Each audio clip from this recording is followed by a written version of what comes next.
And you know, we have to stay woke. Like everybody needs to be woke.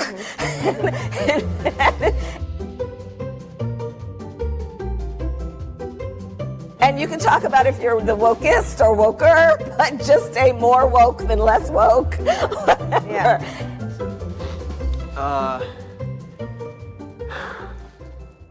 We f***ed up.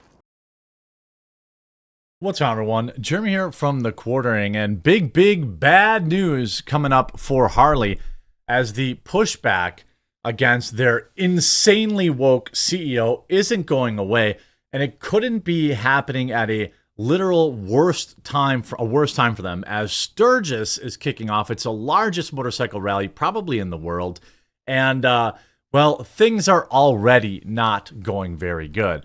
I should point out that these kind of online pushbacks to the wide variety of, you know, insane woke policies from companies, they no longer are just a hashtag anymore. Bud Light sales never recovered. A full year later, they never recovered from what they lost.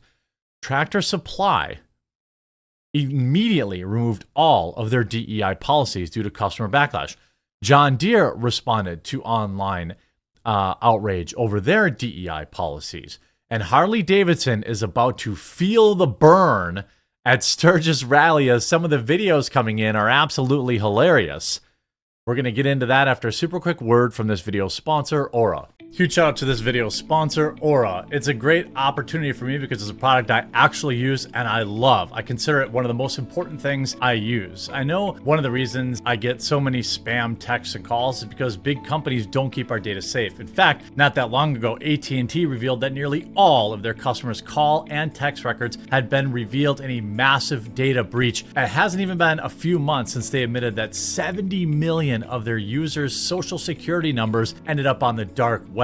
The stolen logs also contain every number AT&T customers called or texted and so much more. Well, what can you do to protect yourself for that? Well, I also use it because I recently got fooled into a phishing scam on my Twitter. I tweeted about it very publicly. I fell for a link and I got my password, and I've never felt safer because I use Aura. Aura will alert me if they find my phone number or any other sensitive information on the internet, or if it's been compromised. And I'll show you that I use it. I don't really care if you see this information. You can see I have an Aura account.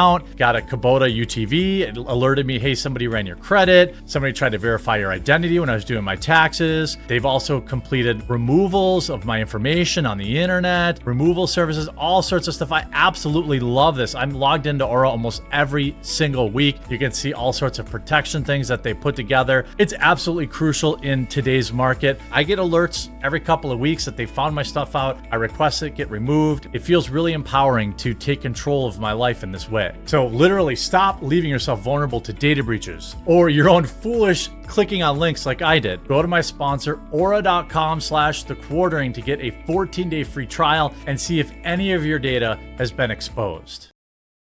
Furious bikers turn on Harley Davidson boss for going woke after he publicly promotes DEI programs, LGBT policies, and climate change issues. By the way, Sturgis, more and more bikers are saying they're ditching their Harley Davidson. I mean, look at this.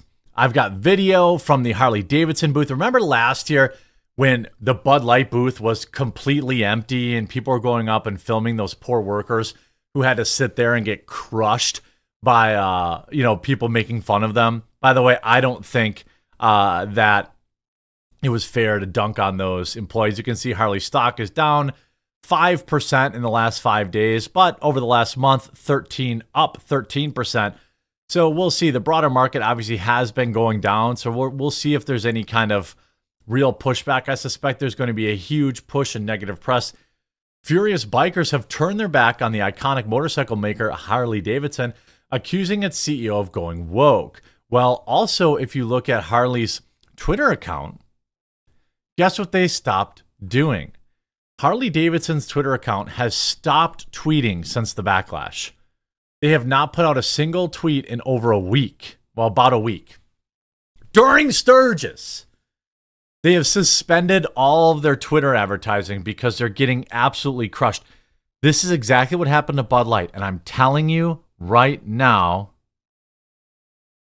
it works. Stick to it. Keep sharing the videos. Keep dunking on them. The growing movement, spearheaded by conservative influencer Robbie Starbuck, cites CEO support for hardline policy on trans care for kids. There is no care for kids, by the way. Critical race theory, climate change, and diversity, equity, and inclusion efforts. Starbuck, 35, is now demanding the company drop its CEO and rallying motorcycle enthusiasts to his cause at the largest bikers event in the world, the 84th Sturgis Motorcycle Rally in South Dakota. Bikers at Sturgis Rally are going to be spreading word about this, Starbuck vowed last week, just days before the 10-day event kicked off. Harley is hoping all this blows over. Are you all ready to give up or make your voices heard? Starbucks' rally cry seemed to work. Starbucks' rallying cry seemed to work, with one rally goer telling him, I rolled into South Dakota on my 2003 100th anniversary pre-woke edition electric glide. I heard Harley Davidson Sturgis headquarters is going to be like the Bud Light tent last year, the rally goer wrote, referencing the conservative boycott of the beer manufacturer following an ad featuring that weirdo Dylan Mulvaney. And again, it worked. This is no longer this like, haha, where your old man yells at cloud. This works. Country star Travis Tritt also called the accusation against Harley CEO disturbing.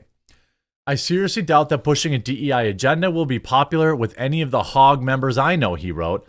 Looking forward to discussing these issues with many of my Harley Davidson owner friends at Sturgis next week. This couldn't have come at a worse time for Harley. Sean Strickland, former Ultimate Fighting Championship, also said he was selling his Harley. I've owned my Harley for most of my life, but I'll never own a Harley again, he said in a video calling their CEO a zealot. If you love America, you will not own a Harley. He said in a subsequent post, Strickland polled his more than 600,000 followers on whether he should sell his bike or destroy it.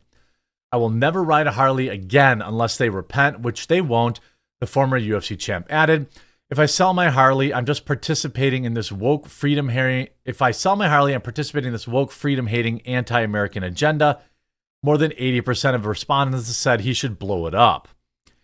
Amid the uproar, well, most people can't afford to do that, by the way, I'll point out. Look, if you're somebody who has a Harley and you're like, you know what, I'm going to trade it in for a company that doesn't hate America, no shame in that. You shouldn't feel any shame whatsoever to selling your bike. I mean, dude, not everyone can just afford to throw away 50 grand or 40 grand or even 10 grand for that matter. Amid the uproar, Starbucks said the pressure is mounting on Harley Davidson board of directors to fire him. At this point, it's an act of self-preservation for Harley to reverse on this wokeness. If they don't, the brand is going to suffer in ways they can't recover from anytime soon. Word is spreading among bikers, MMA circles, and now men are joking with other men about them owning Harleys. But their CEO has so far retained their position. Starbucks vowed on Sunday to investigate the other members of the board. They don't seem to care that the CEO is destroying Harley Davidson's brand, and now I'm curious why. Starbucks has accused the Harley CEO in a nearly 10-minute video of having total commitment to DEI policies in the Harley Davidson offices and factories that make its trademark heavyweight bikes, which are designed for cruising the highways. This includes funding pride events in Pennsylvania with face painting and balloon twisting events for kids, as well as a rage room where full-grown adults could go, quote, let off steam. Now, we talked about a lot of that, right? We looked at his bike, right? Now, the CEO, who was hired in 2020 after successfully turning around the athletic shoe company Puma, has said Harley Davidson needs to change to attract younger customers. No, it doesn't. It just doesn't. That's just simply not true. It doesn't need to. We care about the planet because we ride in nature, he said in a Q&A with Morgan Stanley. And if you want to be successful, you have to think like young. Look, Harley is not... By the way, there are a lot of hippies that ride Harleys. That's the thing. There are a lot of hippies that ride Harleys. They don't care about... You know how fuel efficient a motorcycle is? It's not doing any damage. All right.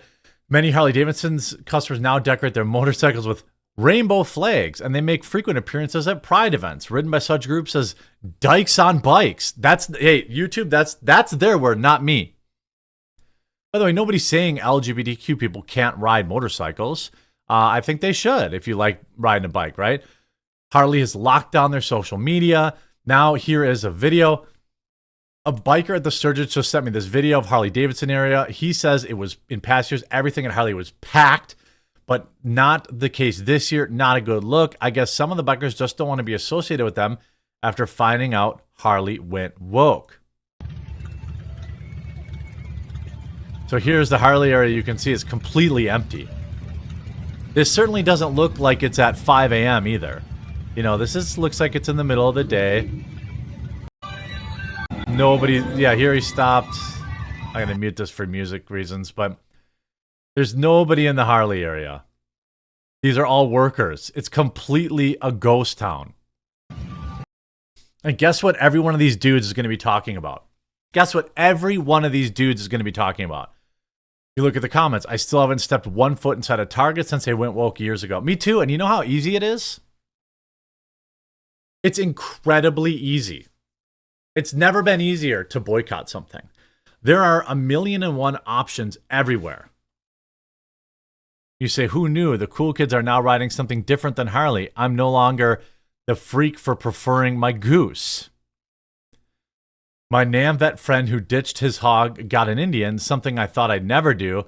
Frick Harley, plus some more. He leads a group not going to Sturgis. The Indian pursuit was over $37,000, he said, but I don't know anything about bikes. I know Indian from American Pickers. I know it's an old iconic bike. I know the old bikes are worth a lot of money. I don't know if they're an America First company or not, so I'm not engaging them. I can't imagine a Harley rider on the planet who would support the brand if he understood the depths of corruption and evil they now embody. Yes, you should have a booth right next door in the area, breaking down the insanity for the still uninformed. Yeah, I mean, you should have, absolutely. There should be people at the Harley rally talking about this kind of stuff. You know, like absolutely, positively. Here you go. I wonder why no one wanted to buy this big Harley Davidson sign that's being thrown out. The Harley Davidson sign is being thrown out and destroyed. Sign worker said no one has made an offer to buy it. I mean, I'd buy it. It's always a bummer when good signs go in the trash. I mean, I don't know. Here's another Harley rider who is not pleased with the woke direction that Harley Davidson chose. People are selling Harleys. People are destroying Harleys. More often, people are taking the emblems off. I'm seeing a lot of guys Taking the emblem off is actually pretty based. that can't afford a new bike, or they haven't decided what bike they want yet, that are taking the Harley shields, the Harley emblems off of their motorcycles. Guys, this is what happens when you cater to 0.03% of the population, especially when you start catering to people that don't traditionally buy your product. Based. This is not going away. The pressure will remain on Harley, and it should. And until such a point in which they change course, people should stay on it. I'm not saying who can afford to just throw their bike away. Not everyone's Sean Strickland. But debadging it, that seems pretty cool. That seems like a pretty bold statement to make. It's a conversation starter. It doesn't waste your money. You can always put it back on should they reverse course. Shutting down your social media and hiding, probably not a good look for a bold company like Harley. I hope you enjoyed this video. If you did, make sure you leave a like on it. If you haven't yet, please do subscribe or follow down below, and we'll talk to you again real soon.